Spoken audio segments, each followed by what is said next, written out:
manager in the team, and we also have Gavin, who is up there in my top left screen. Anyway, I hope everyone can see him. Can you just say hello quickly, Gavin, please? Hi, I think most of you probably know me, but yeah, my name's Gavin. I work as the other commissioning manager in Children in Care, and I look after our placements team. Thanks, Gavin. We also have Sarah Bottoms, who's our senior commissioning officer. If you wouldn't mind just saying hello, Sarah.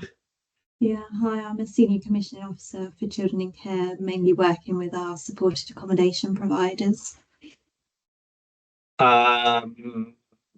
We also having joining us later Nikki Hanks, who is leaving care service manager, who will be talking about a point in terms of the local offer.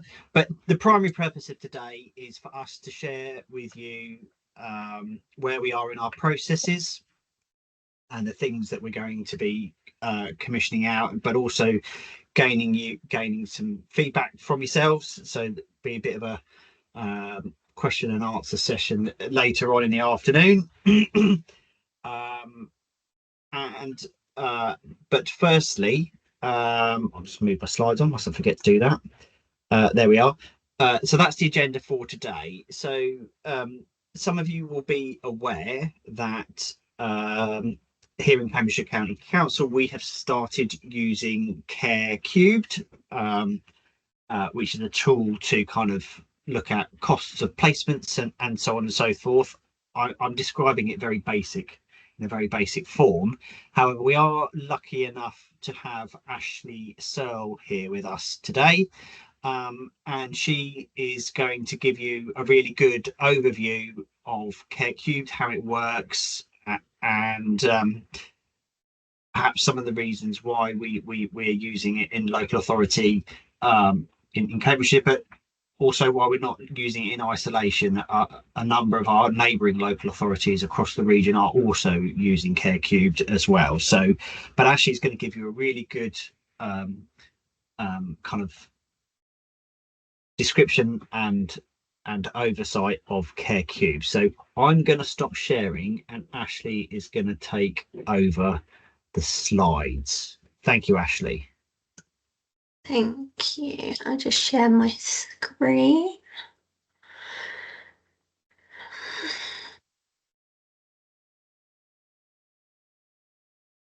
Let me know when that comes up for you guys. Yeah, it's there. So I imagine that you all have Ashley, some questions as well. Ashley, it's just there we go. Yeah, that's it. Perfect. Okay, brilliant. So first and foremost, let me introduce myself. My name is Ashley and I am the Implementation and Innovation Manager on the children's side of our offering at Care Cubed, which is a really, really fancy title to essentially say that I look after all of our local authorities and our providers, as well as continuing to develop our best practice and our ways of working across children's social care. For those of you who have not heard of Care Cubed, this will be a great kind of introduction to what it is and how it works. For those of you that are aware of Care Cubed and engaged in it, brilliant. This will just build on that knowledge that you already have. And for those of you that are a little bit weary of us, hopefully it will put your mind at ease as well, because I do understand that there is potentially some mixed messaging out there about what we do and why we do it, and hopefully this will put your mind at ease. I will let you ask some questions as well, so it is going to be a real whistle-stop tour, but I will also point you towards our provider engagement and development group that we have for Care Cubed for working through all of our local authorities as well, for any of you that have more detailed questions or feedback or things that you might want to help us to continue development on. So essentially Care Cubed is a not-for-profit set up for the good of the sector. Our parent company is iEasy. iEasy has been around for the last 20 years. Care Cubed has been around for 10 years, predominantly in adult social care until the last 2.5, 3 years ago, where we started working in the same way in children's. So if any of you deliver across adults and children's, you'll probably be quite familiar with our work in adults as well. But essentially, what we are committed to is a kind of whole system approach to really high quality places that are high value and fair costed. We're working with local authorities to enhance transparency and collaboration with their providers, and also enhance their ways of working with yourselves as partners to make sure that we're able to have a lens for all children and young people, enhance quality, and also really understand the variety of offers that children and young people get across the sector as well, and how it best meets their needs. You will be very, very familiar with the challenge at the moment. We're seeing young people's needs that are increasing in complexity. We're seeing sufficiency challenges. We're seeing local authorities that are really, really struggling with budgetary overspends, lack of understanding of the true cost of what goes into a package of care and why and what's delivered. We're seeing some packages that aren't right-sized to meet children and young people's needs, so some quite boxy home finding and commissioning practices at times.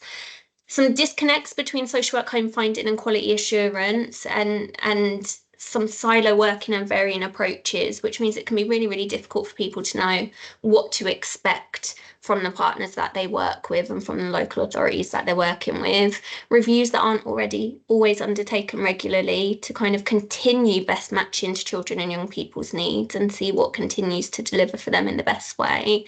And we can't shy away from the fact that we've also got 1 in 3 UK councils that are nearing Section 114, which is bankruptcy, which is kind of putting real pressure onto the way that we home find and the justification of what children need and why. But that's not to say that there's not also challenges for providers of care as well, and a lot of those will overlap with what you're facing also. We know there's a cost of living crisis at the moment. There's policy changes that you're trying to keep pace with. The current economic situation is very, very tense. We see a lot of providers that, especially newer ones into the sector, that might not have the appropriate breakdowns for their services or know all of the elements and the continuing costs that go into packages for children and young people. You've got recruitment and retention challenges. We're seeing some high utilisation of agency or really high staff turnover, which is going to affect the dynamics of your homes and your services. Kind of varying quality of information from local authorities as well, which can make it really hard for you to forward plan the care and the outcomes that are going to be achieved. Young people's needs increasing all the time, and that's going to have knock-on implications for you guys, won't it, in terms of risk, insurance, safety, staffing, and making sure that you've got everything that you need to make sure it's a well-matched place. The fostering recruitment shortages and challenges are having a knock-on effect. We've got more children ended up in residential and semi-independent than would have previously, and the DfE is saying 1 in 3 young people that could or should be fostered are currently sitting within those residential or semi-independent services. So there's knock-on effects because of the sufficiency challenges as well.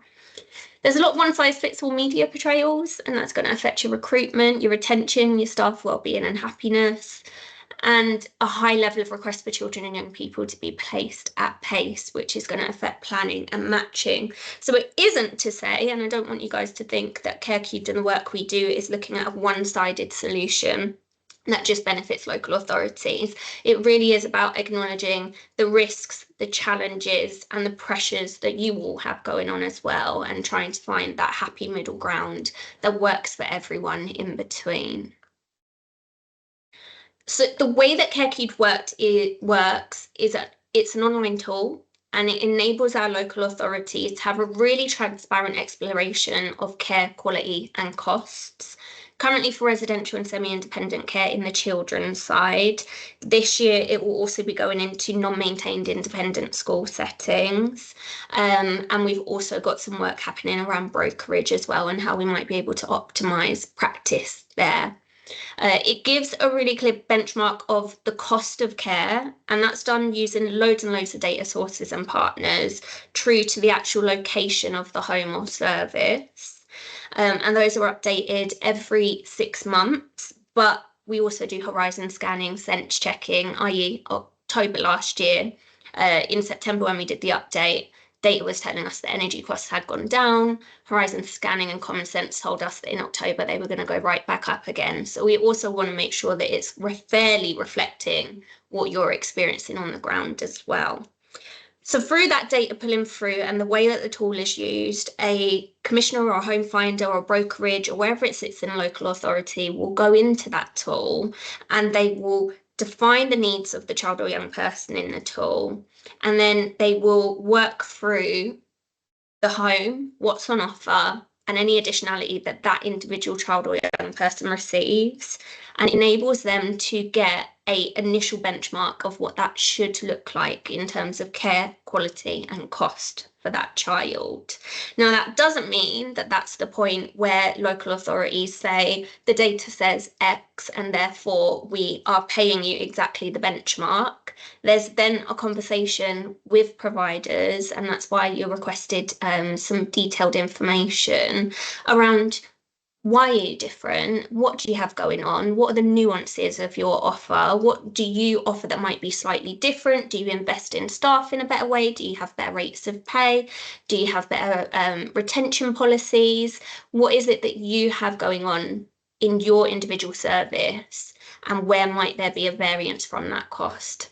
Really to enable a more transparent conversation about why your service may be different. We know historically local authorities have worked to averages, and those averages haven't always been very robust because you could have one young person receiving a completely different type of offer than another, a different number of children in the home, different location, different staffing ratios, different therapy. So that really we're trying to move away from to look at actually what do you offer as an individual service, how does it meet this young person's needs, and then what do you cost. So it enables people to be more child-centred, and it enables them to record needs and care delivered when looking at packages of care as well. And those are all of the data partners that we have. We can provide you some more detail on the benchmarking and the data and how it works. And any of you that want a little demo, we usually do them at our CareCube provider engagement events as well. So you'll be able to pop along to one of those. We are currently working with 70% of all councils in the UK for adult social care. So if you look on the little graph there, if it is orange, that is just adults. Despite being in adults for 10 years and children's for 2.5, nearly 3, we've got over 35% of all councils in England for children's, and they will be purple on that map. And if they're just children's, it will be blue. So adults and children's purple, orange just adults, blue just children's. So you can see loads of the UK are moving to working in this way. So you should be getting a number of requests from a number of different local authorities that kind of follow the same methodology, the same information, the same detail that they'll be asking from you. Especially in this little patch here, you can see we've got Cambridgeshire. I can show you a live map in a second as well, and we can have a little zoom in and you can see. But there are lots of people working in this way. Now, some of the benefits that we see of local authorities working in this way is, one, there's more of a collective way of working and shared understanding amongst local authorities that are using Care Cubed of what costs look like, the different variants of services and what's on offer, and how they then approach yourselves to request information. And the more that we can standardise that, the better, because then instead of you getting 11 requests in 1 week for lots of different types of information in lots of different ways, you're then getting requests that you know are all very similar or should be the same in a lot of retrospects. It's provider buy-in, so we've got a lot of providers that have access to and are using Care Cubed. It's over 50 at the moment, and they continue to help us develop the tool, give us feedback, enhance the way that it works. It gives a comprehensive understanding of all the areas that make up a package of care, so people will be having more intelligent commissioning conversations with you about what you offer and how it meets children's needs. We've got a lot of services that we offer to enhance best practice for home finding across the sector as well, and it's something that we're really passionate about. We want to make sure that you have the information that you need to be able to design care in the right way, that you are able to be risk positive about children and young people, that you're supported to do your roles well and to continue delivering for the children and young people you serve, as well as local authorities as well. It improves transparency and sets some consistent expectations for data collection and recording, which should hopefully reduce some of the duplication for you guys and double counting as well. It enables people to right-size care to an individual needs, and it enhances negotiation by giving a clear evidence base. So what we really want is local authorities and providers to be working towards a fair costed, sustainable sector, and that will enable local authorities and yourselves to forward plan for your organisations also. We're really passionate about the whole system of home finding, and that means that whenever I say the word negotiation, people might automatically think I'm just talking about a cost, and that's not the case at all. So really, it's about making sure that we put the best foot forward to yourselves for our children and young people in terms of the information that we give you, in terms of what we collect from you, and how we co-produce a package of care with you to meet children and young people's needs. And so we work through with local authorities everything from the casework, the referrals, and the impact that that then has on care, that search and making sure that they're looking at a range of options for children and young people, co-producing that package, being able to quality assure it and really highlight where that good practice exists in the sector, which we know there is lots and lots of, and then being able to review consistently as well and make sure that we're stepping down or stepping up support as appropriate for children and young people's needs. We know at the moment there is a really huge debate around profit and profiteering, and what we say to all of our local authorities in these ways of working is profit is not bad, okay? And we're not going to shy away from the fact that you all need to make a return, you need to be sustainable, you need to be able to deliver for young people and reinvest in quality of your services and enhancing sufficiency and opening new homes as well. So this isn't an exercise to eliminate profit, and I want to be really clear about that. What we're talking about is sustainable profit and moving away from some of the profiteering that we know exists in the sector. And that's a very small number of providers where maybe they might not know themselves the level of profit that's being made against individual packages. Because there will be variance. You'll have some underfunded packages, you'll have some overfunded packages, you'll have some in the middle across all of your services. So we want to be clear that this isn't an eliminate profit exercise. It's about making sure that there is a sustainable level of return in a really complex and challenging sector that we have at the moment. And one thing that, if you ask anyone I've ever trained, that I'm always saying is that negotiation isn't a cost exercise, okay? It's co-producing what that young person receives, why they need it, how it's going to deliver for them, and then trying to make sure that it comes at a fair price as well. So that price should always be the very final element. You will see a lot of these needs in referrals for children and young people when you get information across, and what we know is that the needs of young people are complex and varied, and for some young people they might be on the very lower end of the scale of a need. For some young people they might be on the highest support level. So what we also do with our local authorities is reframe the way that we think about needs and the way that we define needs to enable you guys to be more risk positive and to have more detailed information about children and young people as well. And the way that we do that is by really breaking it down. So getting into the presentation, because needs are always on a scale, and making sure that we give the detail to reduce that risk aversion for you guys and make really clear what a young person's potential support requirements might be, the care required, and what we feel would best meet that need. So really come into that conversation more intelligently with yourselves, and then the cost. So based on what that young person really needs, it's right-sized, it's individualised, what does it then cost for you guys to deliver? So it's kind of whistle-stop piece of information, because we only have 20 minutes and I'm sure you have lots of questions. But essentially, just to set out that the ways of working that we have are really about finding that sweet spot between local authorities and between providers to enable us to create a sustainable space, to ensure that services can continue delivering, and also to make sure that you're all acknowledged for the flair or the different ways that you have that you deliver your services as well. Move away from some of those average costs that we know aren't helpful if you don't fit in an average method of delivery, and really, really support our local authorities to understand what's delivered for children, how it meets their needs, and then a fair cost for that service in terms of return.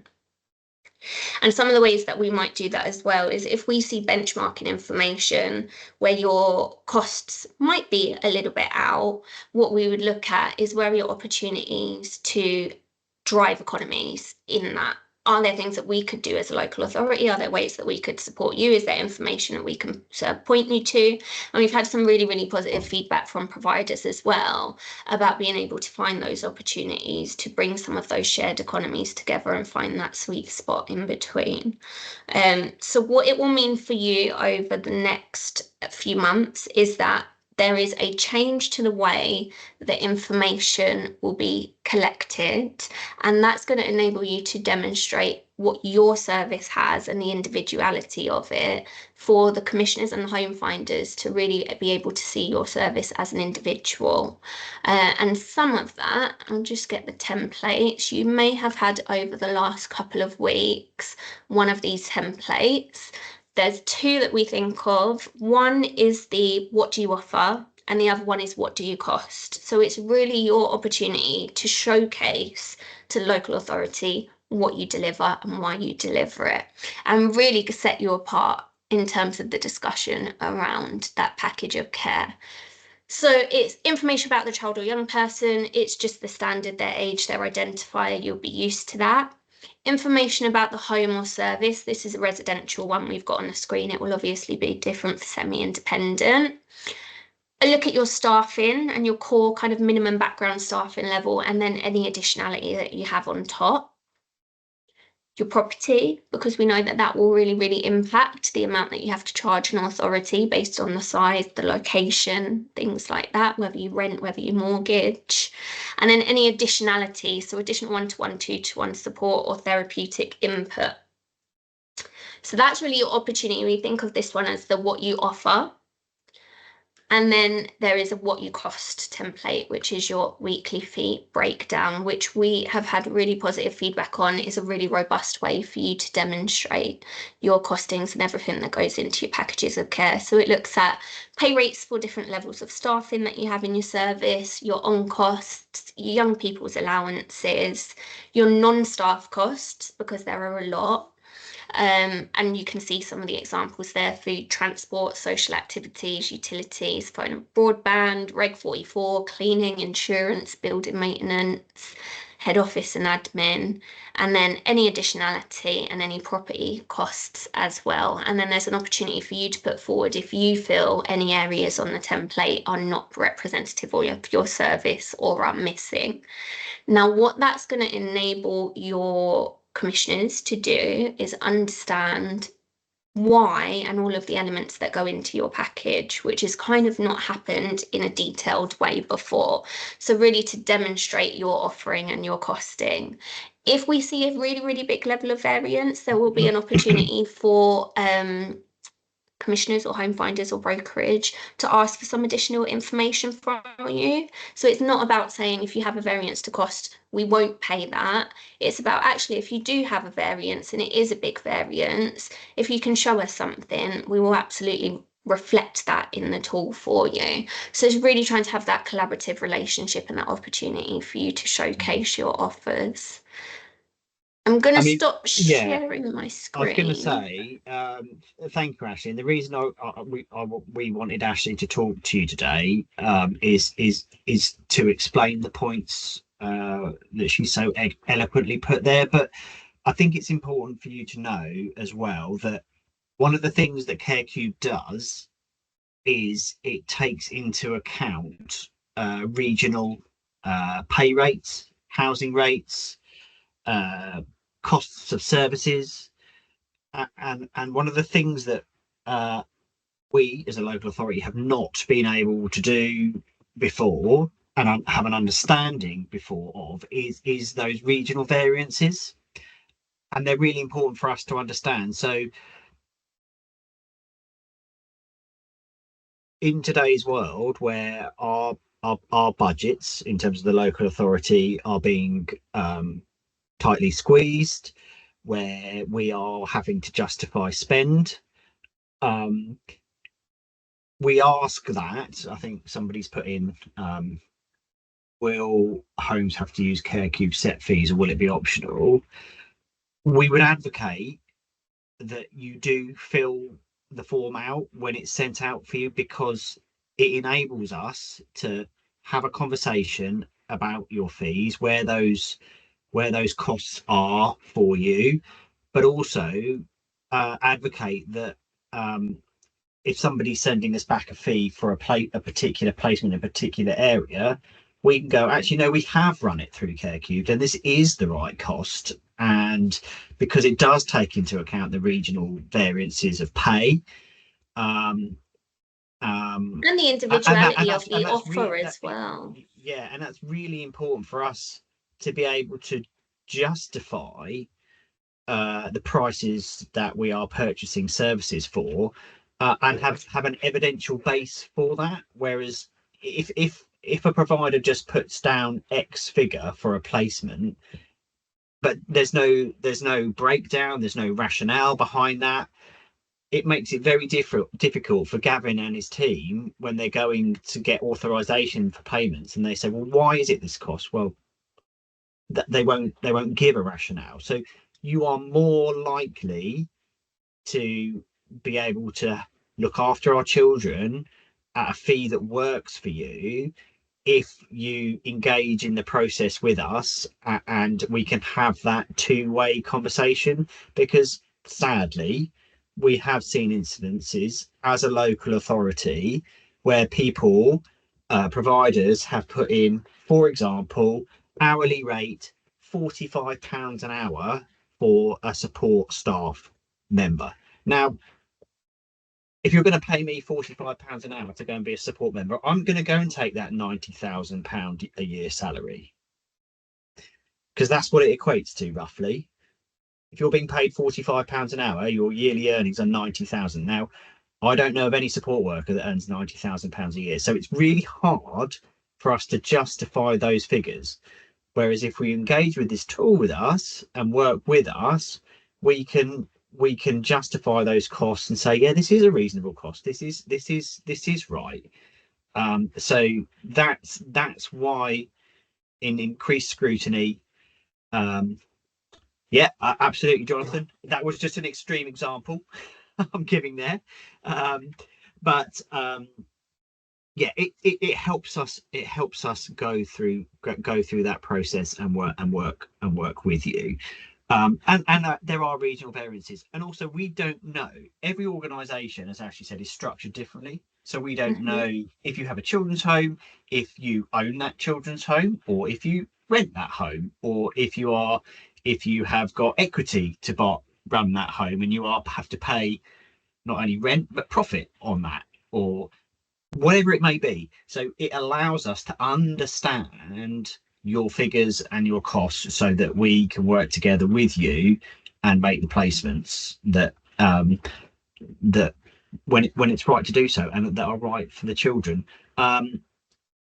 Yes, there is. See, a few questions are just coming quickly. I think absolutely agree with everything, and just to say as well, for me it's also that opportunity to showcase your offers. So the commissioners, the home finders, they might get two packages, and one is £5,000 and one is £6,000, and based on just the costs alone and them trying to save money, they might think, well, actually 5,000 is the lowest cost, that's where I'm going to go for care for this young person. But depending on the staffing ratio, the seniority of the staff, any therapeutic input, any additionality, anything that they have going on that is additional and extra for children and young people, it might not be that that £5,000 offer is actually the best match for that child or young person's needs. So this is really an opportunity for them to see what you offer in detail, why you offer it, and all the nuances of your organisations and how you deliver care to really make sure that they're picking the right place for that child and young person. And you're getting to demonstrate your quality as well. I can see a few comments and questions in the chat. There's a question around how it will work within the current framework. I'll leave that one for you, Chris, to respond on. In terms of the current framework, when new placements are being sought, the placement finding team and Gavin's team will be sending you the forms to fill out, so we can have transparency. We're also using it as part of our fee uplift process as well. So if you're putting in fee uplift requests, we will use the Care Cubed as a benchmark in relation to your request. So you won't not get a placement if you haven't filled out the form, but you are more likely to if you are competing with another offer or another provider for a placement to get that placement. As Ashley rightly said, you might be the more expensive offer, but if you engage in the process, we can then justify those costs. Yeah, I think the other thing to just add to that, if you're on one of our DPS frameworks already, obviously we have set prices on those that we'll continue to use. If you're off contract, then obviously there's that negotiation anyway, which this would form a part of.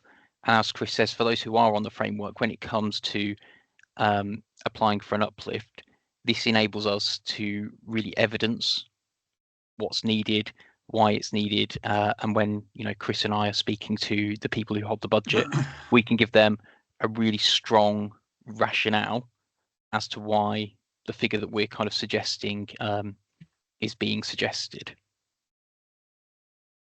We know there's a lot of uncertainty in the market as well, and in the sector as well at the moment. So for those of you that do collaborate and do get to fair costing, it's going to really streamline and enable you to forward plan, because we will know if you're fair costed and you've gone against Care Cubed and you've evidenced your costing and why, and the next year there are reasonable and changes in inflation, changes in wages, changes in national insurance, instead of you having to really start at scratch to have those conversations, your local authority that you're working with will then know, okay, this is a fair costed provider, this impact is going to be on this provider in terms of this fee. Let's have an intelligent conversation about how we then respond to that provider's need.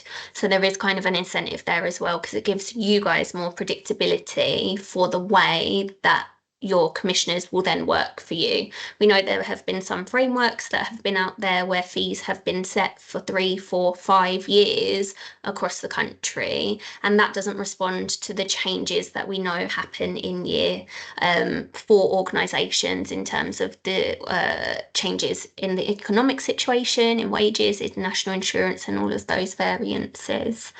So hopefully that will help. There's just one more question on there. I think it's probably best for you, Ashley, to answer it, and then is, will there be fostering coming shortly? So at the moment we are not in the fostering space, but what we can do is give you a fostering template for you to demonstrate costings of your service, but it wouldn't be benchmarked at this stage because we're not yet in that space.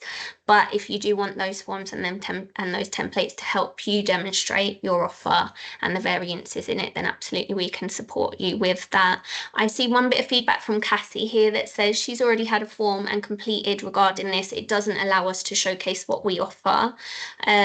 We've had lots and lots of providers that have continued to scrutinise and feedback on and develop our resources with us.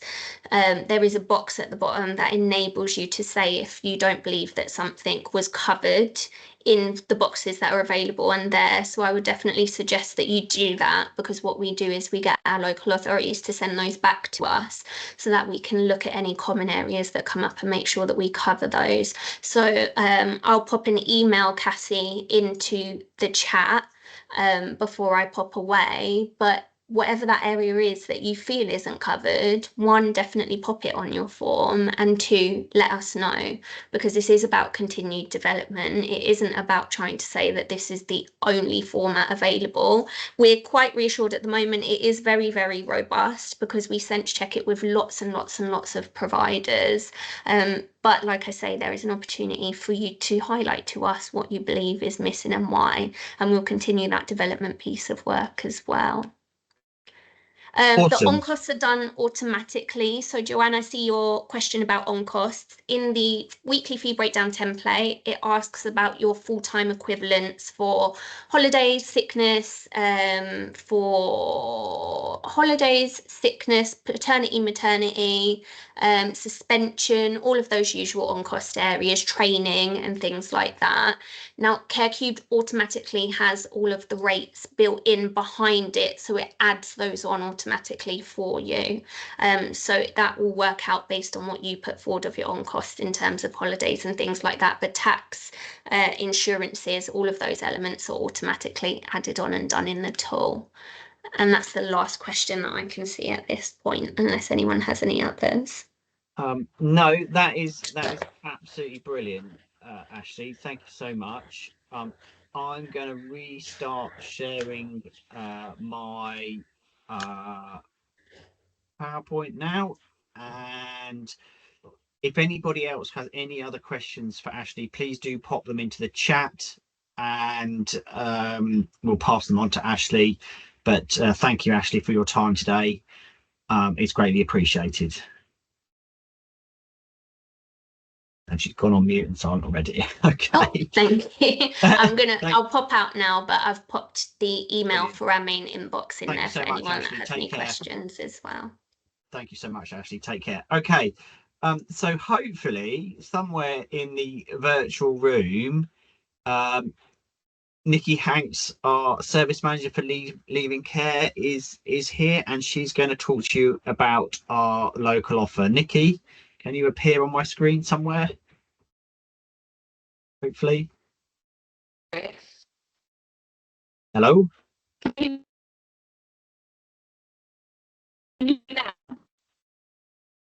I can't hear you, Nikki.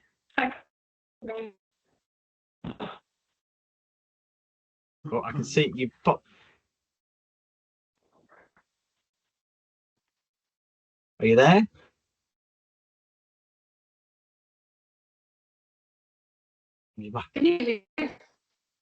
Oh, I can't hear you. You're dipping in and out, Nikki.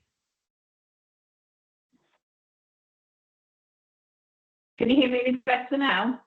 Yes, I can. Right, I won't move, and I'll keep my camera off. So apologies for being rude and not being on camera. So can you all hear me now? Yes.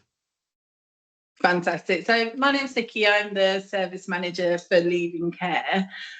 So some of the feedback that I've received from providers is that obviously we have a lot of young people that are Cambridgeshire children that are placed in Peterborough, and this often causes confusion around the local offer and what their young people are entitled to.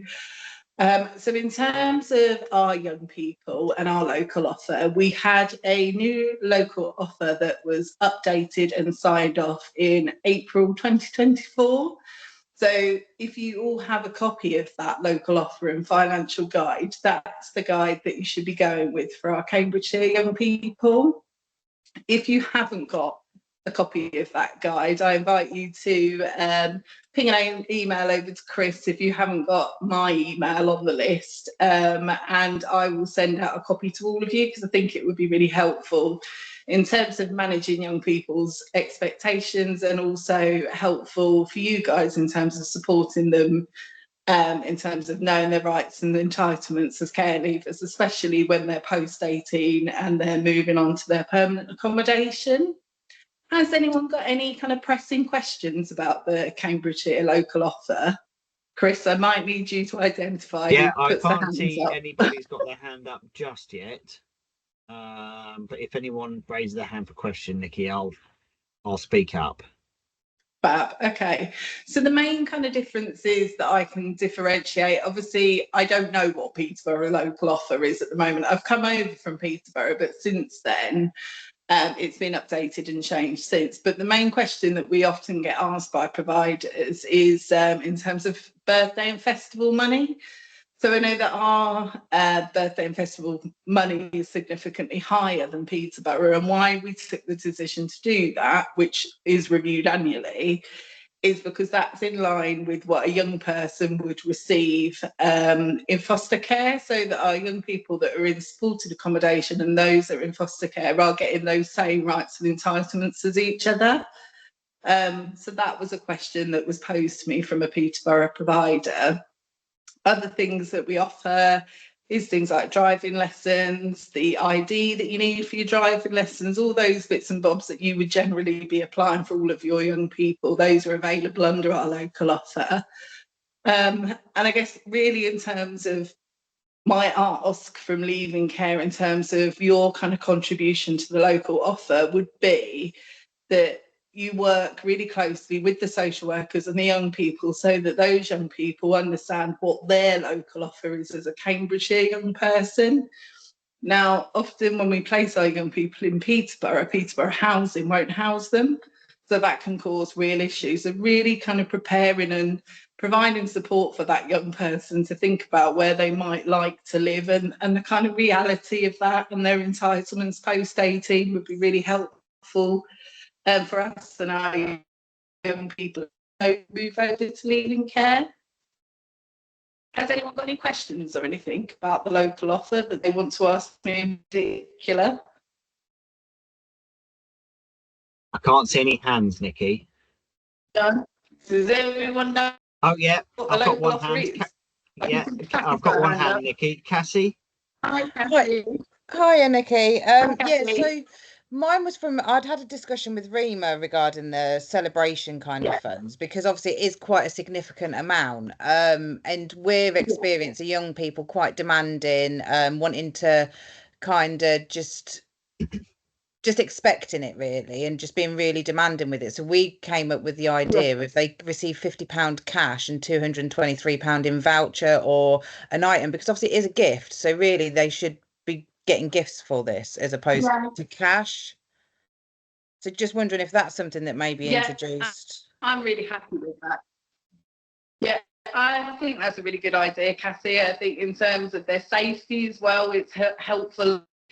Generally, if we think about it, you don't generally give them like nearly £300 to go off, you go buy your presents. Well, normally you'd be having those conversations with them. Yeah, and that's it. Like at Christmas, we had quite a few that had birthday and Christmas. So obviously that's like £550. It's quite a significant amount of money. And then especially when they were paid early as well from the local authority, they were having like £700 put in their bank. And it was quite a significant amount. And then we had one that decided to go off on a jaunt to London for a week. So we had an MFH on top. Definitely. And I know I've been speaking to, obviously I'm not responsible for that side of the service, but I have been speaking to Rima about it. And I know that she's more than happy for providers and social workers and young people to kind of work together on that as part of kind of their support package in terms of, you know, thinking about, do you want to put £50 in the bank and keep it as savings, or, you know, do you want to put that towards like a trip somewhere, those sorts of things. And I think that's a really good this is it. I mean, we've idea, been encouraging Cassie, that we came up with. Yeah, we've been encouraging things like either a TV for their bedroom, so obviously they can take it with them once post 18, or like practical things, a laptop, a newer, better mobile phone, something more practical that actually they're going to need once they're 18 and they're not going to have access to. Yeah, I think that's a really good idea, Cassie, and thank you. I think that's really kind of the approach that all providers should be taking, and all social workers should be talking to the providers and their young people about. So I will kind of reinforce that with Rima's service and speak to her about how she makes sure that the social workers are taking that forward as well. Cheers, Nikki. No, thank you, Cassie. Anyone else, Chris? I can't see because I'm on my phone. I just realised that I was on mute. Yes, you were. No, yeah. Penny has asked, is there a way of accessing the activity budget? Social work, some social workers thing was still saying this is either gym or activity, but that's not what the local offer is. So some people are missing out. I hope I've phrased your question correctly in the right way, Penny. For Nikki. Yes, thank you, Chris. It was really around that there's an activity budget of it's well over £500 a year, which is obviously a lot of money. And there's also the gym membership. But we have one young person who wants to go to a football club, but he's been told that he can either have a gym membership or go to the football club. And we've had lots of back and forth emails. So he's still missing out on joining a football team, which would be something he'd really like. So it's just kind of it's how do young people actually access the money, because we're trying to incorporate it into support plans, but we just need to kind of get some kind of agreement that they can actually have it. And then one other question, is it per financial year or annual year? So my understanding, there is the gym sign off and there is also the activity budget, but I think that reviewed because of the confusion around it, Penny. I think that is being reviewed as to whether the gym budget should actually be part of that activity fund as well, because otherwise some people are, like you said, now and others are getting more than. So we are reviewing that one. I think I've got a meeting with Rima next week to have a look at it. But as far as I'm aware, at the moment, can you not hear me, Chris? Is it going funny? It's you're a bit dippy and a bit dippy out. Yeah, I was in answer to that, so I don't cut off too much, Penny. If you email me and Rima, I will come back with a clear and concise answer for you. My signal is really dodgy at the minute. Yeah, we can share it. And we'll share Nikki's response to that email via the email distribution list for this provider event as well. So everybody can see that answer. There's a couple of questions that have come in around specific young people, which I'd rather not go down the route of individual scenarios. So if anyone's got any more generic questions about the local offer, and then Nikki, is there a way for you to respond to any kind of individual scenarios without trying to wanting you being bombarded with individual questions? But I would say that if you have an individual question about your young person, is to go to their social worker and say, I would say go to that social worker first and CC Rima in if you're not getting an answer on that. If you're still not having any luck after that, then email me direct and I'll speak to Rima. So I'm just mindful that unfortunately Nikki's reception isn't the greatest. Are there any more general questions about the local offer for Nikki, or is there anything else, Nikki, that you wanted to kind of say as general points around the local offer? Other than the local offer, there is, so I'm not sure if providers are aware, monthly we run something called the Eat Empowerment Forum, and that stands for Education, Employment and Training. So that's the forum where young people who are not in employment, education and training can either attend or their workers can attend to see what opportunities the panel of professionals can provide to them. So, you know, if they're not in college, there might be a college attending on that panel that's able to offer them a place. There might be people on the panel that are able to offer apprenticeships. So just to see whether providers know about that forum and whether that's being promoted by social workers, or whether they'd like me to send them out some further information in respect of that. Thank you. Are you able to share the details of that in the chat? I know you can't necessarily, Jimmy's asked for more details around that. If you could put some details around that in the chat and how providers could access that, Nikki, whilst I you're can. still with us. But in terms of the spoken element, we will let you finish there, if Thank that's you. okay. That's fine.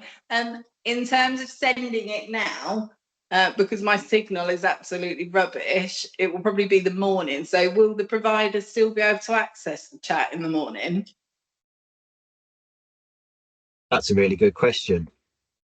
I don't know the Should be answer able to. to, shouldn't it? Should be able to. They should be able to, but we can copy stuff out of the chat into the email where we send around the slides at the end as well. Oh, brilliant. There we go. All right. Thank you so Thank much for your time, you. Nikki. Thank you. Bye. Bye. Thanks. Bye. Okie dokie. So we're going to move on now to our residential provider opportunity. So for those of you that were in our last event around February time, where I had terrible IT issues, I spoke briefly about our farmhouse project. Our farmhouse project is now within our formal governance processes, and it is been approved, and it is now with planning. So what we have is we have 2 farmhouses that are situated in Soham, 1 3-bed house and 1 4-bed house that are both farmhouses.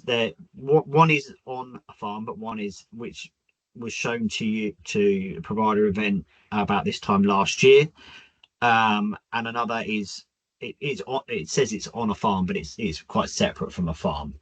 But planning is in for change of use for both of those properties to be run and registered as one service under the dual site home Ofsted registration requirement. What it means is, and our hope for that service is that this will be a service for children with our most complex needs. Currently, those children, because we don't have access to a service specifically for those children within Cambridgeshire, currently those children are often placed further afield and away from Cambridgeshire, the county of Cambridgeshire. So the intention is, once planning is completed, that we will be going out to tender for a provider to run the service for us, and we are hoping that planning decision in terms of change of use will come back towards the end of May, and then we can begin, as a local authority, begin the renovations and begin the commissioning of that service. But in essence, it will be a dual site, one registered service offering 2 to 3 to 4 young people. But one of the benefits of it is it's truly flexible, and that's why we went for the dual service, because it may be that one of the homes offers a solo and the other home can offer a dual or 3, or vice versa, and things can be moved around flexibly to meet the needs of the children with the successful provider. Now, one of the things that we'd like to do today is we are in the process of finalising the service specification for the development of that service. As I said, the tender is likely to go live in the summer, but obviously we're waiting for planning.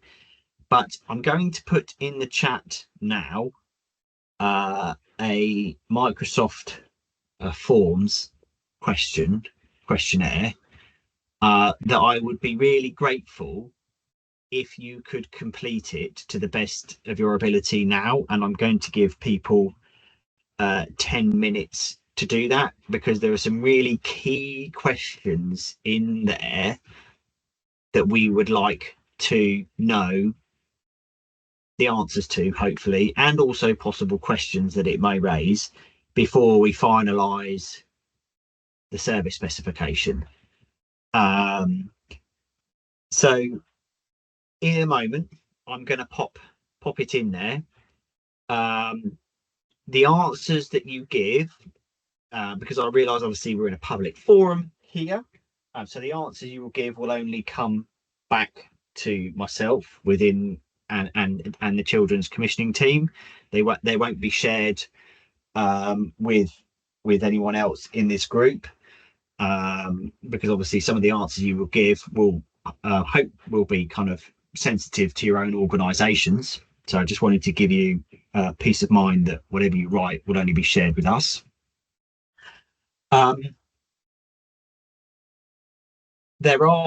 have put as the very final question, if you write something, can you tick that I think, oh, that's an interesting response, I'd like to understand more about that. I've asked in the questionnaire if you'd be willing for me to ask you a question about that. So if you tick yes, I will I might ask you a question about it. If you tick no, I won't. So that was really all I had to kind of say about that. So if you just give me one moment, I will put the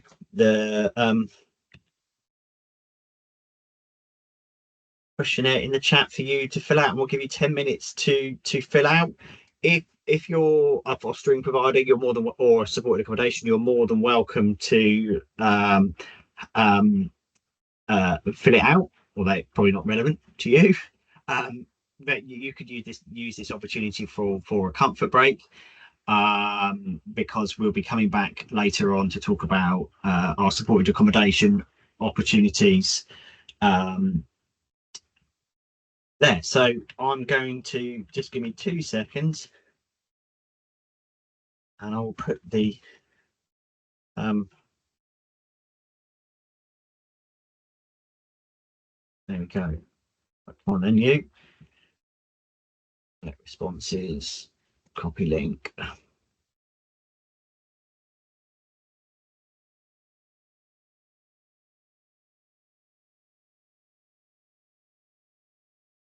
Hopefully that is in there for you to access, and we'll come back at 11 minutes past. But if you haven't completed it in 10 minutes, because it might take a bit longer, please do take your time, and I'll look to finish up on our other residential opportunities, because this isn't the only one, and then perhaps hopefully ask some questions about some of the feedback we've been given, and then after that Sarah Bottoms will be talking about our supported accommodation opportunities for our supported accommodation providers. Okay, I'll see you in 10 minutes.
somebody filled out the form. Well, I'll give your name away, and requested that I send it on to their colleague. I've done that now.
Going to give it a couple more minutes. Has not had many responses yet, so just give people a couple more minutes.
Okay, well,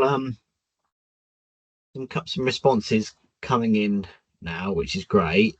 I'm not going to ask anybody any questions about their responses. You'll be pleased to know. But if I could encourage you to complete the questionnaire, we'd be really grateful, because your answers and your feedback helps inform our service specification, and it makes sure that whatever we're putting out there and whatever we're commissioning, we're getting it right, and that it's something that you guys in the market can deliver for us. So it is really important that we have your feedback. I should say that the tender will be live to our DPS providers. So we're going to be running a mini competition off providers that are on our current frameworks. So if you're currently working with us in a spot purchase space, you won't be able to bid for this work. It is open to our contracted framework providers only. We do it via the DPS because it means that we are not constrained around the same timeframes, but also we have agreements in place with those providers around due diligence, terms and conditions, and contracts already. So that's why we've chosen to do it via that route. That is also applicable for our block purchase opportunities that are coming up. So there is a current paper in our governance processes at the moment that is, if approved, when it goes to CYP, our Children and Young People's Committee, in June, we will run a second mini competition for our residential providers on our frameworks, and it is proposed that we will block purchase up to 10 dual beds from providers on the council, on our DPS, who are operating in children's in Cambridgeshire. The requirement of that will be that they are homes that are in operation already, so they're services that are live, that we can engage with you, and providers will be able to bid for those, and we will award up to 10 if approved at committee. That's the proposal that would go into committee, has gone into committee, I should say. And each block purchase agreement would begin on the day the child enters your service for an initial period of 12 months. So there is two big opportunities for providers to tender for additional business and work with us here in Cambridgeshire in the residential space. So please do keep those answers coming, and if you're a residential provider still working on your form, Sarah Bottoms is now going to talk about our supported accommodation block opportunities that are coming up, so you can have a little more headspace to think about your answers, hopefully, and you don't have to listen to me anymore. So I'm going to hand over to Sarah now, who's going to talk about our supported accommodation block contract opportunities. Thank you, Chris. Yeah, this follows on quite neatly from what Chris was just talking about regarding some residential block contracts. So covered in the same paper that Chris just mentioned, that's going to our Children and Young People's Committee, is a proposal for some supported accommodation block contracts. So just like residential, it's going to be a mini competition which is exclusive to our current pseudo DPS providers. The aim of this proposal is to increase the sufficiency of provision within Cambridgeshire, whilst providing increased value for money for the council and local taxpayers.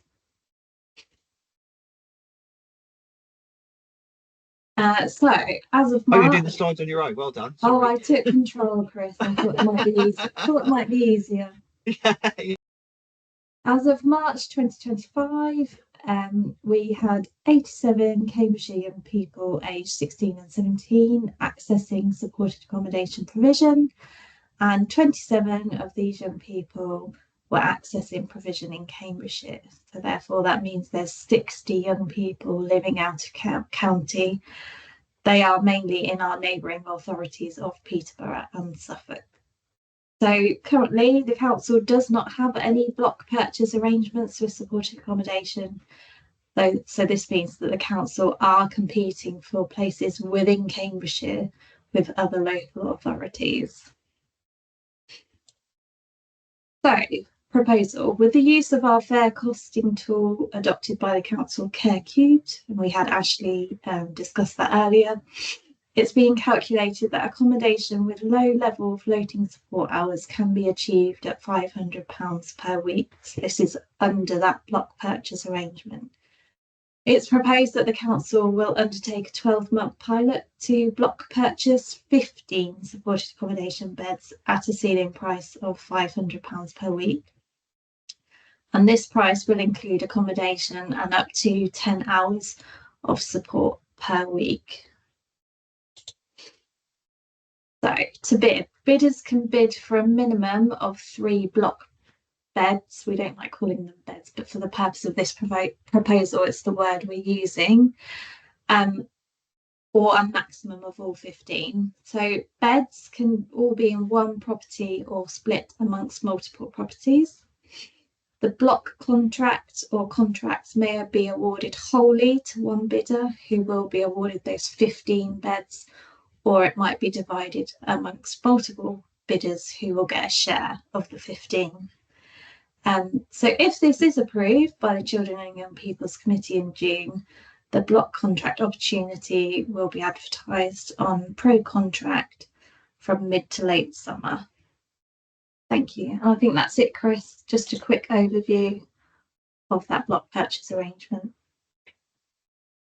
which leads us into questions at the end. Okay. Does anyone have any questions about anything we've talked about today? Any areas left untouched that you would like a bit more explanation put on? Anything that we can do?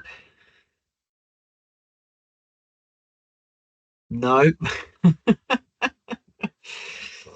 Just to give you a general overview as well, we'll be holding quarterly provider events such as this for all our children in care market, so foster carers, supported accommodation and residential. Yes, we'll circulate slides and we'll also share a recording. If you were representing your organisation and there are other people in your organisation who you would feel would benefit from hearing parts or all of what we said today, we'll share the recording. We've not talked about any young people, so there's nothing confidential in that respect.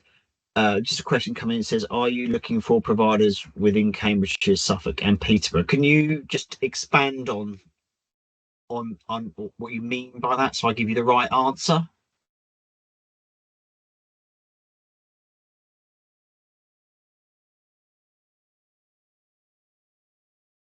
No. Are you? We're looking for those services to be operating in Cambridgeshire. If that's what you mean, yeah, those services will need to be operating within Cambridgeshire. I think that's the question, but I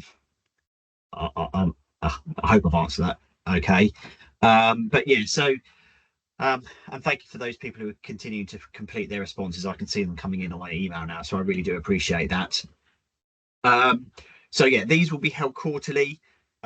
We will be doing 3 via Teams, including this one, and we will have a face-to-face one as well, because we do still see the importance of meeting face-to-face, but also with the Teams one, we get really good engagement. I think at one point today we had over 50 people on the call, which was really, really positive. So thank you all for coming today. We will share the slides and the recordings. If I will put my email address in the chat, if anybody wants to discuss from a residential perspective, discuss the questionnaire with me and have a more in-depth discussion, please do email me and I will set up that meeting with you. Hopefully most of you should have my email address anyway. It's chris.howard@cambridgeshire.gov.uk, because we are, as I said, your feedback is really important to us. It really does help us develop our service specifications and our services to ensure that whatever we put out there is the right you can deliver it, and it's the right thing for our children and our people. And with that, I will thank you all for coming and bid you farewell